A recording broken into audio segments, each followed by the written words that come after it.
To the Evening Gamer, everyone. I'm Taylor. And I'm Guy. Welcome, everybody. Welcome, and that is Guy. That is me. I am back. You're back. Episode 65. Ladies and gentlemen, have we got a humdinger for you? Are you not entertained? I'm always entertained. Are you not entertained? You know what I was thinking? You know what I downloaded today?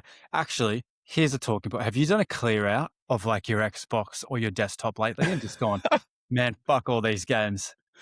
No, I usually just keep it on an active rotation. I burn them. I delete them as soon as I finish them. I did an all-time clean out today, mate. Arc Raiders got it. Oh, Arc Raiders got it in the neck. Yep. That other Returner was still on my desktop. That got it. Yeah, fair. I went through heaps of stuff, got it today. At least 5 games got it today. And you Damn. know what I downloaded? What? Elder Scrolls 5. Elder Because you know what I Scrolls. might do? So like Skyrim? Skyrim. Yeah. Yeah. Oh, damn. Okay. I got feedback from a mate at work that said if I stream Elder Scrolls 5, he'll watch every minute of it. Okay. He wants to vicariously live through someone playing Playing that that game game. Oh, for the that's first cool. time. That's cool. So I don't know, I might do that. I'm busy, Mate. but if I can find Hell of a time to game. play Hell of a game. Skyrim, I'll whack it on Twitch. Nice. So There's a plug for you. everyone listening to this in their ear holes better be there if I do it in the Fair evening. enough. I'll tune in. What have you been playing at the moment? Quite a bit. I'm still really enjoying Berserker. Like Nice, Kazan, nice. the last Berserker. Yeah. That's going real well. I finished Reanimal, Cool. Very good. and I'm back in a RuneScape, you'd be happy to hear, after maybe like a 2-month hiatus. Oh, God. And I'm playing a lot of chess, fair bit of chess. You know what I Fair. reckon? A lot of people have more free time than they think, I They reckon. really do. Yeah, that's facts. You know, like, it sounds like I always fear sometimes that it sounds like I spend a shit ton of time gaming, but I just use my free time really well. Yeah, I mean, like I'm probably a bit late to the game on this, but and I know just scrolling social media, like if you Oh, just mate. burn the brain rot of scrolling IG stories or whatever it is, the amount of additional time you have, like I'm smashing through books at the moment, like I'm eating them. It's crazy, That's so good. How good's a good book? mate. Yeah, love a good book. I'm almost at Love the reading end. some Skin of Trees. I'm al Um, Love it.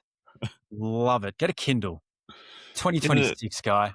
Get a Kindle. I mean, I like books, man. I'm not on Kindles. I like books. I like the Really? old school. See, Yeah. I like the old school books as well, except I'm reading Lycanius, and all 3 of those books are like 800 to 1,000 pa You ever tried to travel? So, like, when I went to Yeah, the that's a US, bit, I went to pack my 1,000-page book and was like, "This isn't feasible." Ended up taking the iPad, mm. and now I just read that on the iPad. Yeah, fair. Yeah, fair. I mean, I read all of Game of Thrones on my iPhone while I was supposed to be There you working go. many years ago. So it can be done. Can be Guess what your done. birthday present is this year? It's what a Kindle. Oh, okay, right. Yeah, it was a bit late to that one. Oh, it was a long day, mate.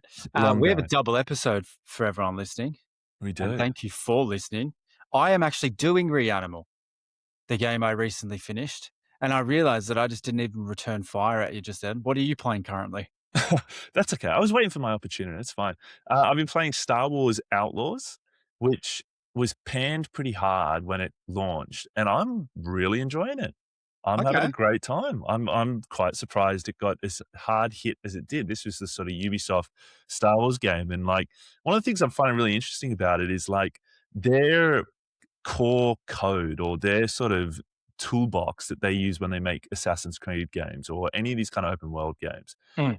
When they did Watch Dogs 3 and you could embody like any NPC, this game has like you could tell the lessons they've learned because Ubisoft basically now has the skills and the base pack where you could put any IP into that and create a pretty fun game. If you know what I mean. Like I do. this Star Wars Outlaws, it's like they've just put it into the system. Obviously, there's not like this jumping NPCs, all the sort of minor sort of mini games and all that. It's totally fresh coat of paint but really, really well done. Like the story's entertaining, the mini games. There's a card game in it called Kessel Sabak. Loving it. Like I'm Oh, looking out for these card games, like having a blast. It reminds me of Gwent in Witcher 3. Like, when you play a video game and there's an in-game game that's really fun to play, like Red yep, Dead Redemption with the poker. It's like yep. one of those things. It's just like really good. I also Um, love it when they invent their own game and it's good. yeah, well, Like yeah, yeah, Assassin's Creed Valhalla, yeah. do you remember that board game? It was like where you flipped over the things and there were like swords and arrows and they meant different things and like the swords would like multiply your attack if you had arrows and you could kind of get this domino effect of how you beat play. I became so good at that because there was an achievement Mm. to play it in every like Every town town, around the yeah, map. yeah, yeah. And I remember going, that meant you had like 30 games in the end. Yeah. And if you kept winning games, you got these good prizes. I played like 100 versions of that game. Jeez, okay, And I was that's like, if yeah. this was I even Googled it at one point, about, is this a real game in real life? Because I'd play it. Mate, I did the same thing with this Kessel Sabak. Like, I wanna buy it because, Yeah. like, this would be mad fun to play with a bunch of mates, like, instead of a poker night. Like, Like, super easy to learn how to play, just mad fun. yeah. So playing that, and then I'm also playing Dead Zone Rogue, Oh, which yeah. I mentioned to you, like, I think a couple of weeks back, You and, like, did. it's coming up on my IG story, like, just randomly on sort That's of how he game gets you. preview things. But 'cause I bought it, and then I've been playing it, and I knew it was good, but now I'm kinda seeing it's getting some media attention, some marketing behind it, and people are Nice. like, "Yeah, it is actually a really fun game." So Dead Zone Rogue, if you're curious, just a Dead fin Zone Rogue. like a first person roguelike good fun game. Like, and yeah, just it's got layers to it. And then the last one I've just downloaded is Drop Duchy, which I don't know, you may not have heard of this. It's basically like Tetris, but instead of it sort of being like blocks that you slot in, on the blocks is like settlements. And it's kind of like a top down construct a city kind of thing. Oh, It's yeah. it's interesting. So it's got rave reviews. So I'm excited to give that a go. Oh, Probably good. after we finish recording too. Yeah, fuck, you're a busy man right now. That's a lot of games. Yeah, Like I've got a 4 few, games. three in rotation. I'm waiting for obviously Crimson Desert to come out. That's the one that I am most Yeah, excited for this month. And that's trending right now as well. yeah, there's a lot of gameplay clips you can see it, but this month is a good month. Like, you know, March is when you listen to this. We've also got Marathon coming out, which I'll be curious to see if you get into T, and we might get old Buggerlugs Kyle into it as well. And then Bugger. Slay the Spire 2. Mm. Love Slay the Spire 1, so I'm super excited for that one. Then there's a couple of other interesting ones. Sumerian 6, which is like a top-down commando kind of vibe to it, where you sort of Nazis and I don't know, it looks interesting. 1348 X Voto is like a medieval hack and slash sort of over-the-shoulder game. Looks pretty good. I'm excited for that. And then John Carpenter's Toxic Commando. So there's sort of probably your big titles coming out in March. You might have to go unemployed, mate, at this rate. I mean, if somebody wants me to play video games, you know, pay me to do it. I'll review them. You Do it know, for the pod. Yeah, do it for the pod. get in I there. mean, I don't know if you can play video games as much if you're homeless and you know starving for your next meal. It makes it a bit Yeah. difficult. Yeah, no, you're not wrong. That's a great March, though. It I is a feel like great March. and I'm actually in such a good place with gaming. I think I said this the other week in a previous episode, but just it's like gaming's good right now, Oh man, it's and phenomenal. the outlook for this year is good. It is. It's very good. There is. It's 2026 is gonna go down in one of the best gaming years, in my humble opinion. Let's break the internet when GTA 6 comes out. It's gonna, like, It's gonna. it's going to, no It's doubt. gonna happen. Should we stop yapping and get on into it? Yeah, let's do it. You gonna do Reanimal? Let's You hit want me it. to go first? You want me to do Reanimal? Smash it, mate. You want me to reanimate this pod through Reanimal? You're an animal, mate. Let's Dig go. in. Let's Take a get bite. straight into it. Okay, you Do ready? some doggy. Let's go. All right. All right. Reanimal. If you haven't heard of this, go look it up. It's a very recent release. I'm very proud of how quickly I finished it, but also rather sad. Like, this was good output. I enjoyed this. So Yeah. for anyone that doesn't know, this is a horror adventure game developed by Tarsier Studios and published by THQ Nordic. It's released on February, get this, 13th in the US or in Canada. I think it's a Canadian game. Mm. But Valentine's Day in Australia. So Valentine's Day was iffy in my household, but it was well spent.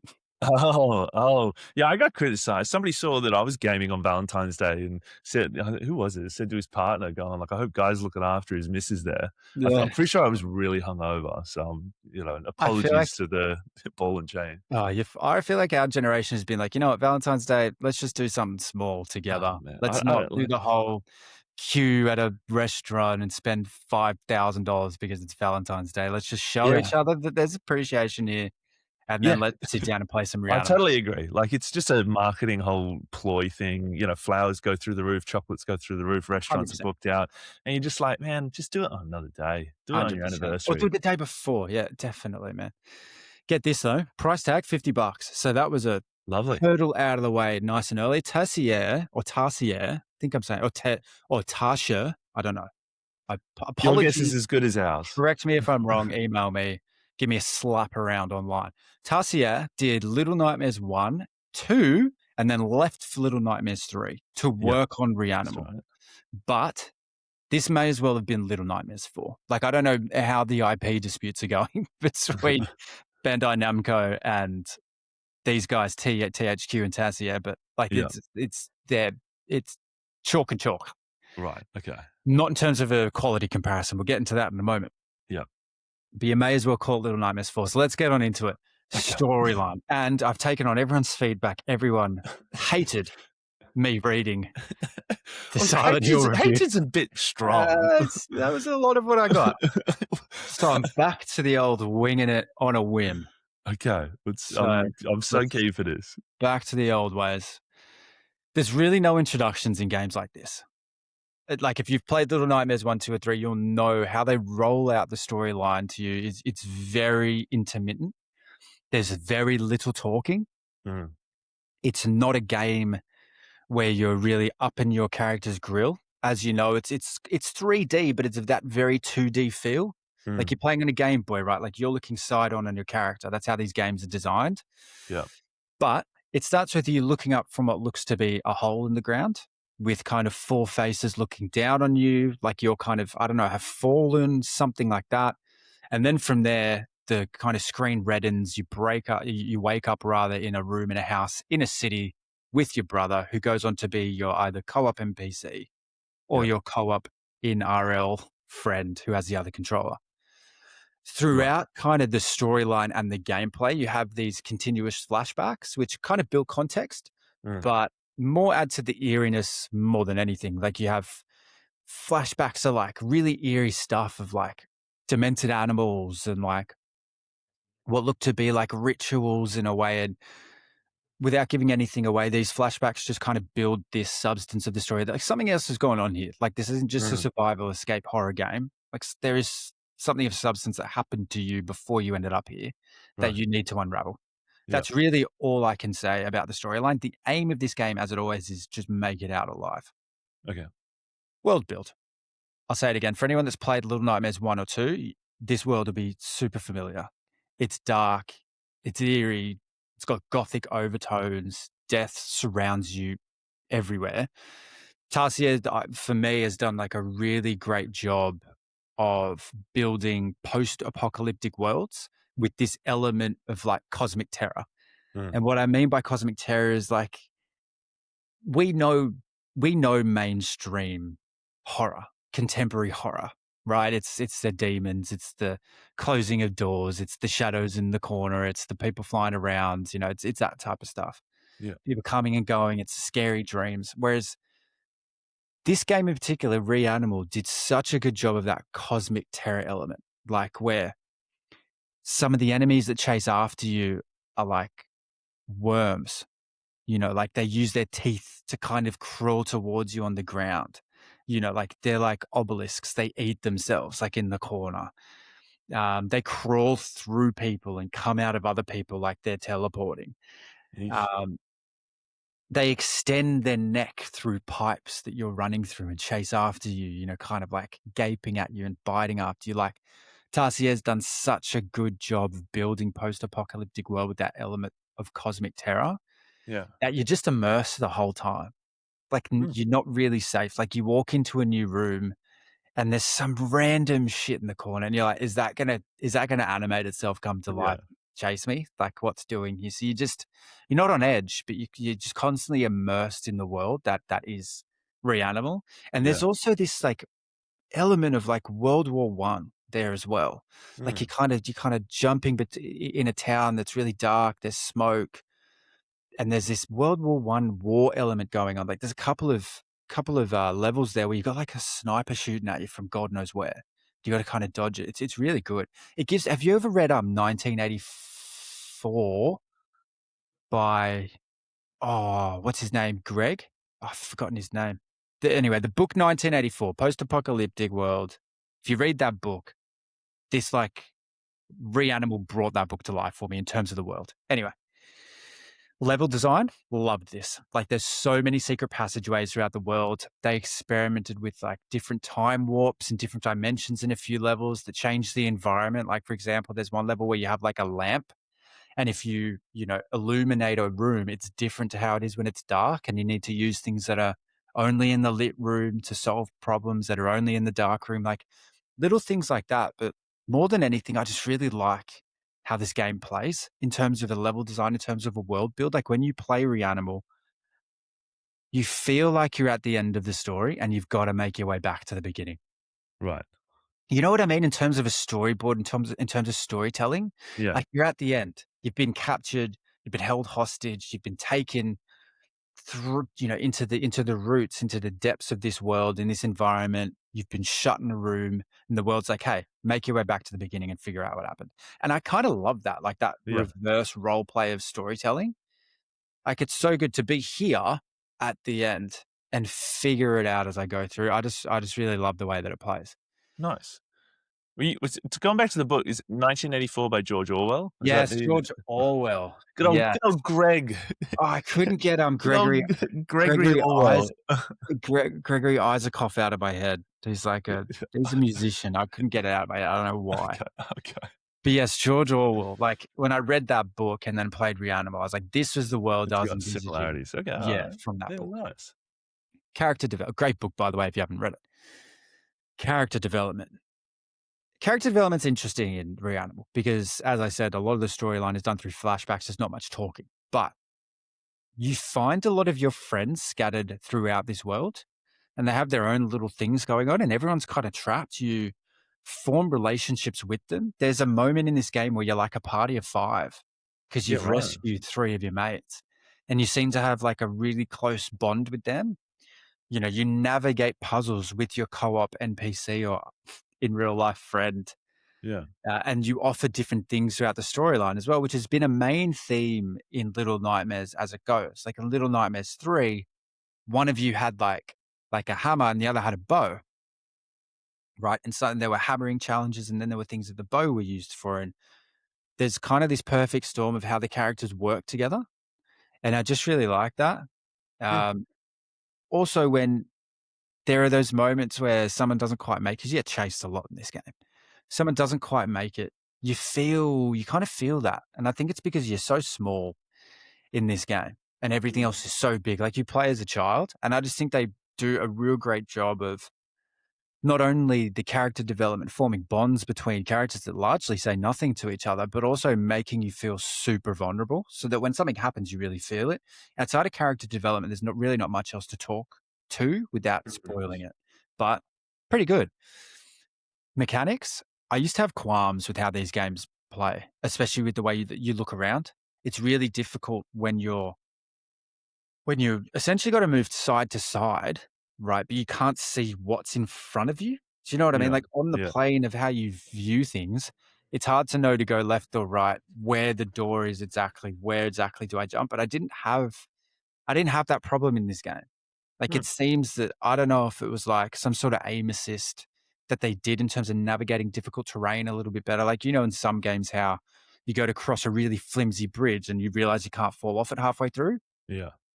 It wasn't quite that in Reanimal, but it wasn't quite the other way either. It was like this perfect balance of like easy mechanics, no jankiness, like interacting with things was super easy.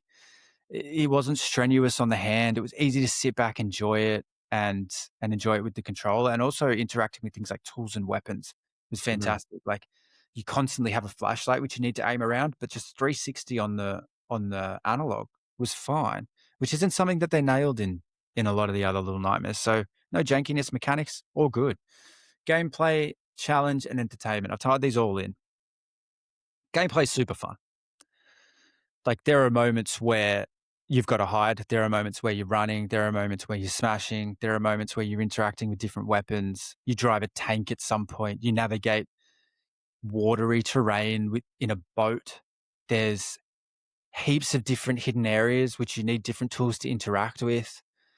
Um, there's also like these shrines that you can find. You can light candles.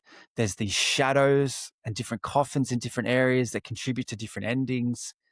Like from a gameplay, there was always something going on. There was never a moment in Reanimal where something wasn't happening, or you weren't trying to solve a puzzle, or you weren't running from something, or you weren't creeping around. Like Mm. 100% of the time in this game, it's gameplay. And I really loved that. And I loved the way that they got you to navigate different terrains. Like most of it was water. There was even one point where you like attached harpoons to your boat, like in Reanimal, like a 2D Mm. game almost. And you threw harpoons at enemies and stuff like that. I found it so entertaining.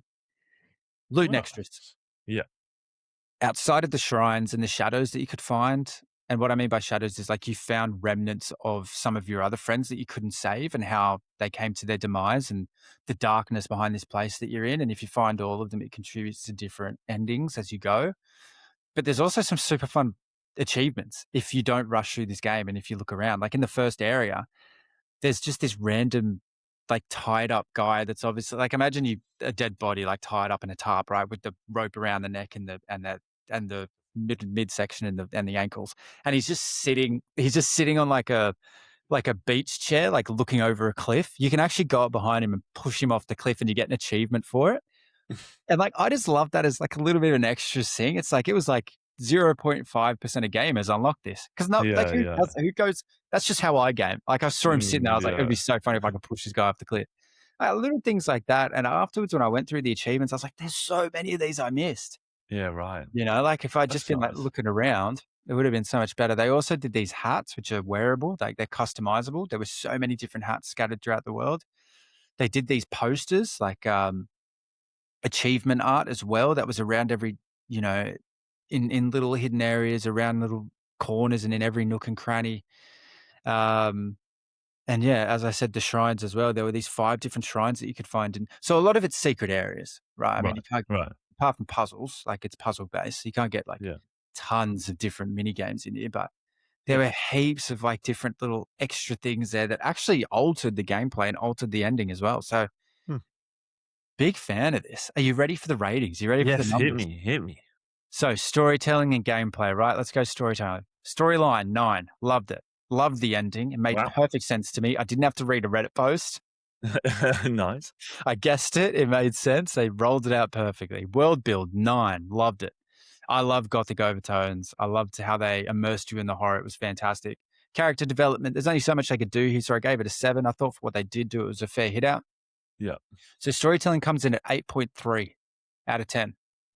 So 8.3 all out of in all, 10. yeah, you know, for a game that there's not a lot of talking, Yeah. they rolled out like, I know how I'm going to say it again, less is more, man. They did so well. They're just short. Remember sitting here talking about Assassin's Creed being like, why am I watching a movie at the beginning of this game? Yeah. Yeah. Like they were like 30, 40-second snippets of just little clips when you passed certain levels in this game that was like, this is happening now. Now this is happening. Yeah. Something's clearly wrong with you. And at the end, this happens. Or, and remember that thing we showed you right at the beginning? Let's give you an extension of that flashback. It's just like, well done. Nice. Gameplay. Mechanics 10, not a fault on the board. Wow. For a side scroller, I'm I know. surprised. I was surprised too. I went to give it 8 and I was like, nah, it's a 9. And then I went to, and I was like, it's a 10. I can't think of anything. Okay. Challenge, 8. Loved it. Puzzles were great. As someone that explores all areas, I missed a ton of them. So there's obviously a lot more gaming to be done if you want to do it. Yep. And there were some chases that were hard. You need to get everything right, you know, and there was some clenching going on as you're like climbing a ladder and someone reaches after you, and you know, like that's challenge to me is getting all that Mm. cadence right. Entertainment, you know, within the same breath, I gave that a 10. And loot, I gave a 10.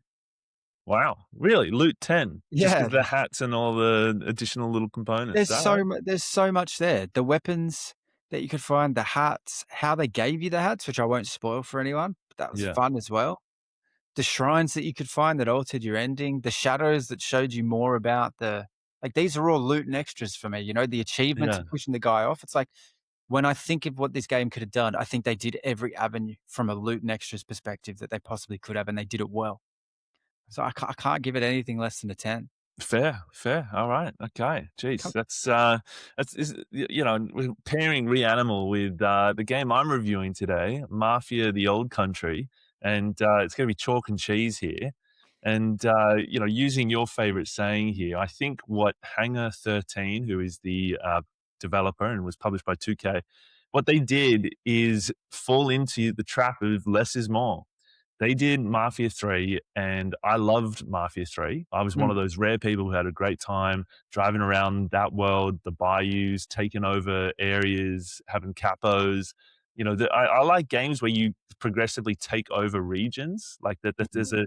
that tickles my satisfaction of completionist, where you can see the map change from a color or whatever. I think GTA had done it at some point, one of the GTAs. Anyway, so Mafia: The Old Country, Hang they've on. hmm. Gameplay came in at 9.5, just quietly. I didn't get to say that. Oh, didn't you? Sorry, I No, thought you'd it's given the alright. overall review. I thought you'd finished. I thought you'd given your number. 9.5 for gameplay for Reanimal. What's And the and what's the total? What's the I haven't done the total yet. I can do it while you're okay, doing alright. yours, but it's an 8.3 for storytelling, 9.5 for gameplay. It's a small little game. It's small, but I think it's Yeah. fair for its price tag, Well, for and it 50, did yeah. did a lot of things well. So, over to you, Fair. man. Okay, alright. Well, you do your total, and then when I get to the end, we'll do totals together.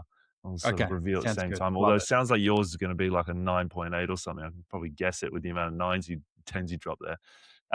Okay, where was I up to? So it's yeah, going back in time. It's a prequel set in Sicily, 1900s, based on the origins of the Sicilian mafia. And the story basically revolves around you're an outsider and you've sort of fall into the family of this mafia boss, and of course then fall in love with the mafia boss's daughter, and there's a forbidden love component. It's all fairly cliche. We've seen it all before kind of storyline. Like it didn't break any new ground. Um, Fairly early on, speaking about small moments, as you mentioned in Reanimal, there's like they make a whole point. Like you start in a mine, and like you're a little kid, and you're mining in this thing, and it takes about 3 hours of just like story heavy cutscenes and this to sort of get to okay, now I have a gun, I'm in the real open world, I'm doing missions. But it makes like this whole long drawn out mission of you stealing food from the gangsters who are running this mine in this 1900s thing. And so you creep and you crawl and you get this bread roll or something. It's like a whole mission revolves around you getting bread. The next mission starts and you're in this shack with your pal. All the guards come in and go, right, everybody, we're doing a double shift. You just snuck past like 20 guards to get that bread roll. And you're lying there with the bread roll.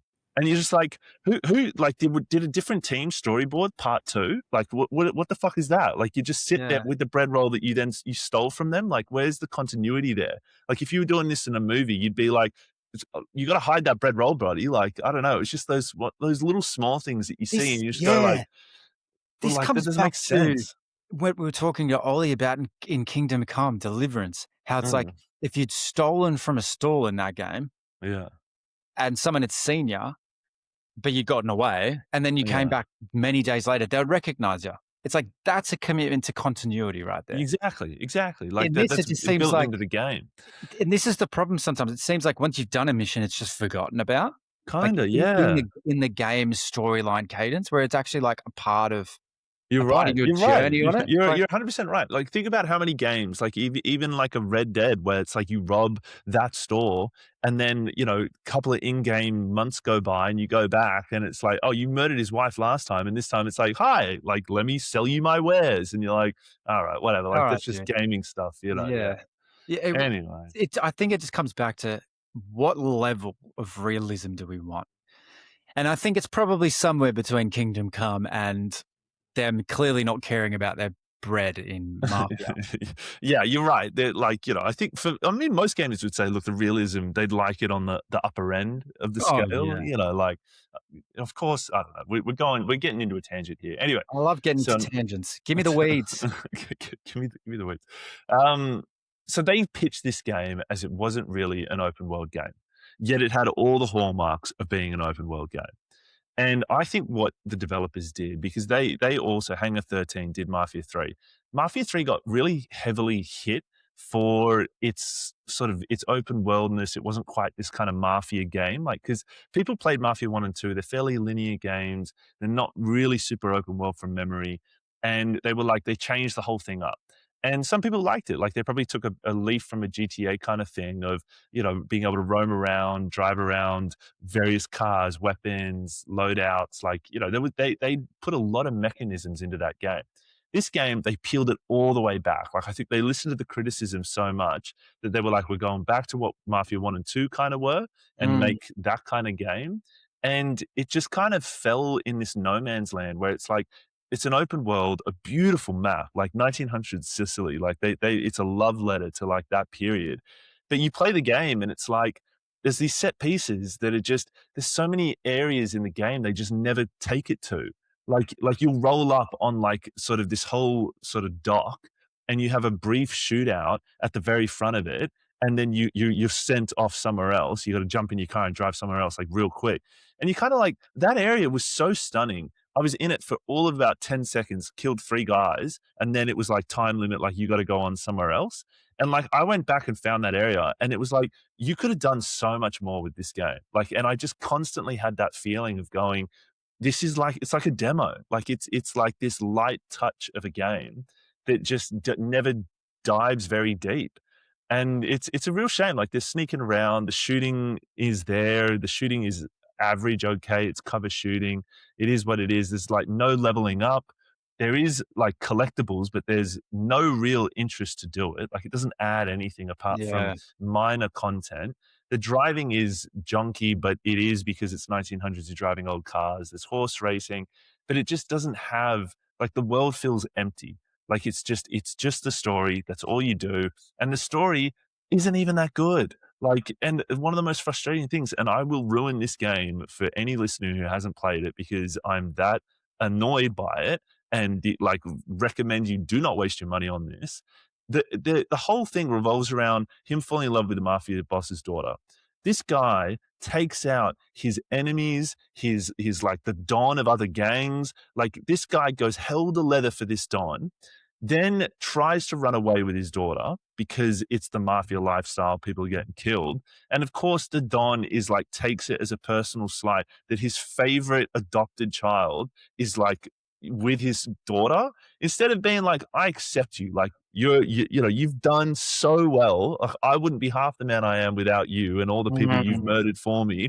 But nah, it's a bridge too far for dating my daughter, man. Sorry, like, you're in the best hands, the safest hands. We've trusted you to go into like all these places and kill people by yourself, and you've succeeded. But no, you can't date my daughter. Sorry, man. No, no, this can't do it. yeah, it's kinda like well, firstly, I wanted to come back to your point around the whole leaving the area. It's like, that also makes you gun shy in games. Meaning like, "Oh, I don't wanna go through that door or go around the next corner because what if I can't come back?" Like, I don't like that either. Like, it makes you gun shy when you go into an area, it's beautiful, and then it moves you on so Yeah, fast. right, right, right, right, right. And also with the last point there is like, yeah, that's just storyline conflict for the sake of storyline conflict. Absolutely, yeah, exactly. Like it was like, how can we do the third act instead of it being like a nice finish? Of course, and like they left all the hallmarks. Like it wasn't like they just were like, oh, third act, like let's just make it up. Like you could tell it was probably going to end that way, but it Yeah. just like I don't know character motivations. It's like yeah, sure, like I guess in 1900s you're a don. You want the daughter to be married off, and I think there was a whole bit of storyline about how he was trying to arrange a marriage with another family and this and that. But you're like, where's the human element? Have gone like, I feel like anybody who's with a daughter go like they bring home a decent dude. You'd be like, I mean, what am I gonna do? Like, what? Tell her she can't marry somebody? Like, I don't know. It Yeah. seems No, I hear stupid. ya. What else to mention on this fucking game? So, sorry, like, I honestly, like, I just didn't have a good time with it at all. Like, I played it the whole way through, and I got to the end, and I was just like, "Look, the bar's been raised so hard by, like, Rockstar Games, and I know it's hard to reach, like, but that's the pinnacle." And, like, I don't know, like, the game just didn't have depth. It had much less mechanics. I just yeah, like, I don't know, I was immensely disappointed. Short, predictable, bland gameplay, empty world, repetitive approaches, stealth of like yesteryear kind of thing creeping around. The set pieces are the only cool thing, but they were kind of few and far between. As I said, there's so many areas they could have done more with. Like a DLC opening this up and putting much more into it, it would have been great. And like I don't even know why they bothered to even try and make this an open world and have collectibles around. Just make it a Yeah. linear game, and that the game is what the game is. I think what they achieved in the last game, Mafia 3, they should be lauded for. Like, that was a good game. Like, I will die on that hill. I recommend that game to people because it is fucking fun. This Mm. one, dodge it, dip it, dive it. I watched Dodgeball recently. Avoid this game. So storyline, like 7, like, and that's being generous. World building 6.5. As I said, it is Mafia. It is in that time period. Yes, they build it. Was it revolutionary? Did they change the game? No. Character development 7.5, and that's probably again being generous. The kid starts in a mine, then finds himself in a mafia family, and they entrust him to be the guy they put behind the wheel for a really important race, the guy who's like wins horse races. Like, at what point did this kid, grown up in the mines, become an ace sharpshooter, know how to drive a car, and ride horseback like a G? Like, I just, where's the cutscene where it's like he's getting taught all these skills, and he's just a gun at everything he does? I have always had this qualm as well. Do you remember when the original Green Arrow show came out on, like, Fox 8? Yeah, that's gone back a And bit. and it is, and the first season was so boss. He was like this dude that could speak like 6 lang 'cause the guy disappeared, right? I Got remember his kidnapped, show. disappeared, Yeah, yeah, and he yeah. came back and he was a boss, and he could speak like 6 languages, didn't miss an Yeah, arrow, a yeah, gunfighter, and then in season 2, they started doing flashbacks to what happened to him yeah, on his island, yeah. and the whole way through season 2, I was like, "When did he learn all this stuff, man? Like, Yeah, when did right. he learn 6 languages and how to shoot an arrow? Because all he's doing is running from people on this island. There's no room for trilinguistic training and all this other shit. Like, don't dick me around here. You made me buy into this guy. Show me how he became this Just show me a immortal. montage of him reading a book in Chinese, and I'll be Yeah. satisfied. Like, Show that's me all we this need. show me the 6 months he did on the Formula 1 circuit. Like, where'd he get these Yeah, skills from? exactly. So storyline for this is just a 7, like, and as I reiterated, that's being generous. The mechanics, the challenge, 6.5, wasn't really challenged. The knife fights were something different, kind of annoying, and I figured out a way to kind of, you know, what would be the term for it? Just cheese it a The little old bit. cheese. I was gonna say Yeah, cheese. cheese it a little bit because it was kind of annoying. And then entertainment, 7, like, yeah, like, I can't give it anything more than that, and I kind of want to give it less, but it was what it is. The build, 2, like, nothing beyond a Yeah. loadout. Like, there's no leveling ups, there's no skill tree. It is just your gear, which gives it a point for realism of the gear you bring in is the gear you have. Mm. Ammunition is pretty abundant around. When you kill people, you pick it up. You can buy a car, you can buy a horse, but beyond that, there's no real need to buy those things because you don't use them unless you use the option to go into the free world just to drive around and have a look around. Like it is almost like a Google Earth 1900s. Just have a look, have a wander. You go through the world and there's no bandits, there's no other gangs, there's no, like, you're just sort of in this world. You can go to 2 shops and it's like that's it. Loot and extras 4, like, they exist, but the appetite for me to go find any kind of collectible was non-existent. There was barely any in-game sort of challenges or what would be the term for it? Like, it was just nothing. It's just a nothing game. Games or So puzzles or puzzles, yeah, no puzzles. So yeah. gameplay 4.9. So the total is a 5.95. It is missed this game. And Hangar 13, Do better. Go back to Mafia 3. You know, like, I enjoyed that far more. As a lonely consumer, I think you listen to your critics too much for Mafia 3, and you should be lauded for what you did in that game because it is phenomenal. Yeah. Damn. Take that home with Mic you. drop. Yeah, I know. I feel like I'm gonna get, like, a cease and desist from Hangar 13. Apologies, apologies. Just a humble but my opinion, you know? Jeez. That's the 3rd worst review. I know. Yeah. I know, 'cause I did old Silent Hill F. That's Ooh. the 4th worst review. Shit. Yeah. Yeah. I mean, not much more to say about Too it, you know? reactive. Don't be so reactive. Trust your product, you know? Yeah, like, I don't know if that's what the problem was there. You know, I don't know. Like, I'm not entirely sure what led them the creative decisions to do what they did, and, you know, like, it's a fully formed game. It's just like, they just could have done more with it, you know? And I don't it's one of those games where, like, you know, comparing it to Reanimal where they're charging $50, if you picked this up for 100, you'd be going, "Oh, like, guys," you know, like, if you're looking at, Extortion. you know, like, what do we got? Mafia: The Old Country, I think, came out last year, second half last year, I think. It's Mm. pretty fairly recent. And in the end of this month, we're gonna have Crimson Desert come out, and it, like, just putting those 2 random games side by side, obviously differences, you know, in numerous ways. But Crimson Desert, if you're about to buy that game for $100, like, that game with the level that we all can see, the layers to it, like a GTA, charge me 150, I will still pay you that money because the hours of entertainment that I know are guaranteed to come out of it. Whereas a Mafia the Old Country, you want to charge me $100 and then I'm going to get what 30 hours out of it? Like the math Yeah. ain't mathing for me. I'm sorry. Like, you know, charge me 70 and I'll say, all right, fair. Even with cost of living and inflation, you're taking money out of my pocket and then you're slapping me with it. Yeah. And then stealing it. Yeah, and it ain't going back in my pocket. Yeah, not even give it back. Jeez. Well, there you go. Reanimal came in at 8.9, 8.9, by the a way. much more positive Yeah. review. Yeah. Honest, both honest. That's what we're here to do. Probably honest to a fault. Yeah. That's it from us, though. Thank you That for is it tuning from in us. for episode 65. Give us a follow on Instagram, the old Evening Gamer podcast. We're on YouTube. We do shorts now. I think Yeah, we're on just Google the Evening Gamer podcast we're and just about everywhere nowadays, we'll be and there. let us know if we're right or wrong. You know, Yeah, if you like Mafia Old Country, Shane, if you're listening, let me know, you know, am I off the beaten path with that one?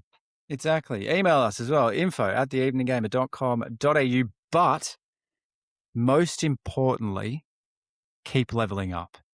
Don't be an NPC. Thanks, everyone.